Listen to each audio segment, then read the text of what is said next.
নমস্কার বন্ধুরা, আমি সঞ্চারী লাইফস্টাইল ইউটিউব চ্যানেলে আপনাদের সবাইকে অনেক অনেক স্বাগত। আশা করি সবাই খুব ভালো আছেন, আমিও ভালো আছি। তো আজকে এসেছি সোমবারের পুজো পাঠের ভিডিও নিয়ে। গতকাল ছিল আমাদের ঋতু পুজো, তো সেই কারণে আমি কালকের পুজোর সম্পূর্ণ ভিডিও আপলোড করতে পারিনি, কারণ ভিডিওটা অনেক লং হয়ে যাচ্ছিলো।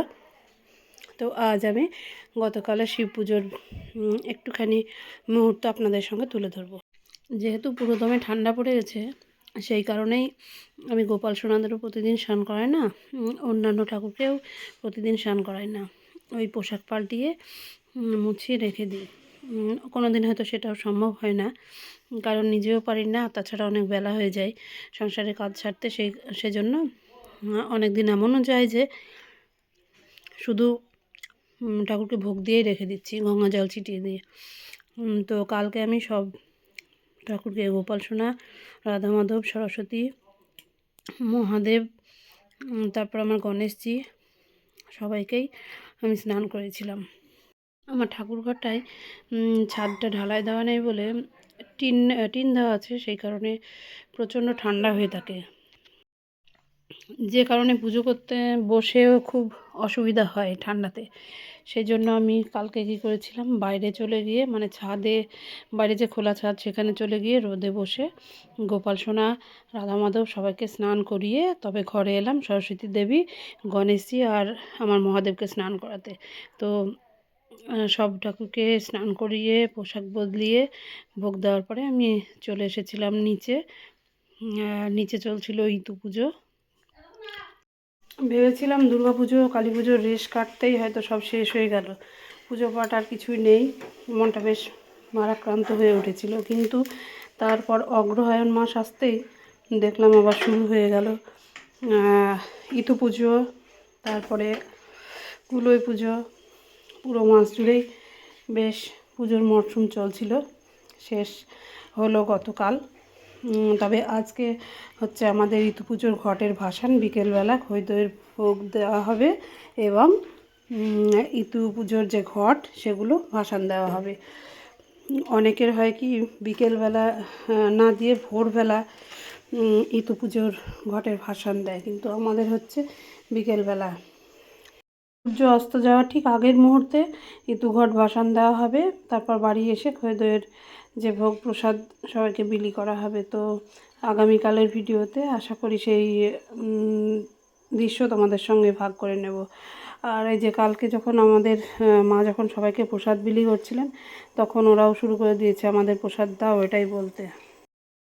কালকের পুজো পাঠ শেষ, আজ যখন মা গেছিলেন ওপরে গোপালকে জাগাতে, গিয়ে দেখেন গোপালের বিছানার কাছে একটা সাপ পড়ে রয়েছে। ওপর থেকে চিৎকার শুনতে আমি বিছানা ছেড়ে উঠলাম, কারণ তখনও আমি ঘুম থেকে উঠেছিলাম না।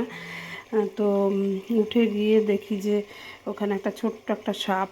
পরে সেটাকে বার করা হলো ঘরে থেকে, মারাই গেছিলো, হয়তো কিছুতে নিয়ে এসেছিলো।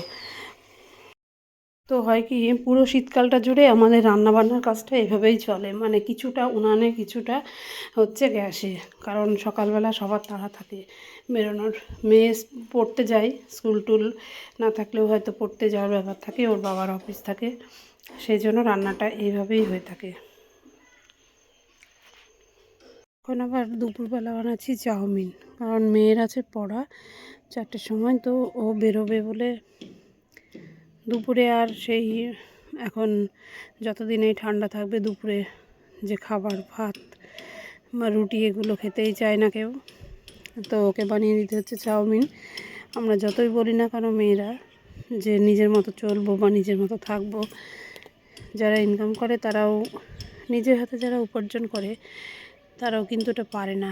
যতই হোক সন্তানের মুখের দিকে তাকিয়ে তারা এগুলো ফেলে রেখে যেতে পারে না বা বসে থাকতেও পারে না। আজ সকাল থেকে মনটা খুব খারাপ ছিল, কারণ মায়ের শরীরটা ভালো নেই। সেখানে গিয়ে 2 দিন থাকতে পারলে হয়তো মা খুব ভালো, মায়েরও খুব ভালো লাগতো, আমারও মনটা শান্তি হতো, কিন্তু পারলাম না যেতে, কারণ কিছুদিন পরেই হচ্ছে মেয়ের ফাইনাল পরীক্ষা। তো এই কদিন আর আমি বাড়ি থেকে সেইভাবে বেরিয়ে গিয়ে কোথাও থাকতে পারবো না। খুব হলো ছুটোছুটি, ঘোরাঘুরি খুব হলো, ভাইয়ের বিয়ে, কিন্তু আর ওর ফাইনাল পরীক্ষা না হওয়া পর্যন্ত হয়তো বেরোনো সম্ভব হবে না, সে কারণে যেতেও পারলাম না। কিন্তু মনটা বেশ খারাপ লাগছে, কারণ কেমন আছে, একা একা কী করছে সেটা একটা চিন্তার বিষয়, কিন্তু কিছু করারও নেই। একটু সন্তান মানুষ হয়তো এইরকম অসময়গুলোর জন্যই হয়তো চেয়ে থাকে যে মেয়েরা তো সবসময় আসতে পারে না, ছেলের বউ সে ভালোবাসুক বা না বাসুক অসময়ে দেখবে। তো যাই হোক, আজকের ভিডিও আর বাড়াচ্ছি না, মনটাও ভালো নেই, আর বিশেষ কিছু কারণে আজকের ভিডিও আর সেইভাবে কিছু আপলোড করতে পারিনি। তো আজকের ভিডিও এই পর্যন্তই। তোমরা সবাই ভালো থেকো, ভিডিওটা কেমন লাগলো জানিও, আর দেখা হচ্ছে খুব তাড়াতাড়ি নতুন একটা ভিডিওতে। ততক্ষণ সবাই খুব ভালো থেকো, সাবধানে থেকো। আমার মতো এই অবলাদের আর কারা ভালোবাসো তোমরা কমেন্ট বক্সে জানিও।